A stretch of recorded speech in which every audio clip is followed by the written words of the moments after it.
और पवन भैया जो गा देंगे वो किसी से नहीं होगा, क्योंकि मतलब उनके ऊपर साक्षात सरस्वती माँ की कृपा। और एक बात ये भी है कि जिसको चाह लिए स्टार बना दी। पवन भैया जिंदाबाद, पवन भैया जिंदाबाद, पवन भैया जिंदाबाद, पवन सिंह जिंदाबाद, पवन सिंह लॉलीपॉप 2 के बारे में बोल देते हैं।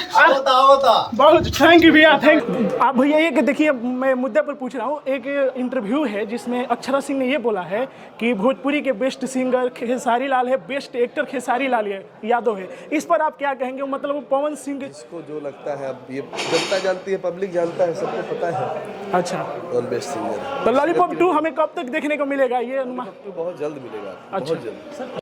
आरू सुनाना ढोल वाला आपका।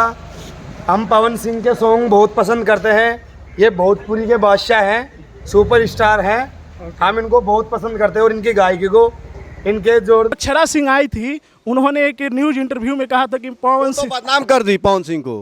हाँ, पवन सिंह लाइफ उसका बनाने वाले हैं। अक्षरा सिंह का लाइफ पवन सिंह बनाए हैं। पवन सिंह का पहचान कोई उससे थोड़ा हुआ है, पवन सिंह से पहचान अक्षरा सिंह का हुआ है। हाँ, चलिए, बहुत अच्छा लगा आपसे जानकर। और कुछ कहना चाहेंगे? नहीं, बहुत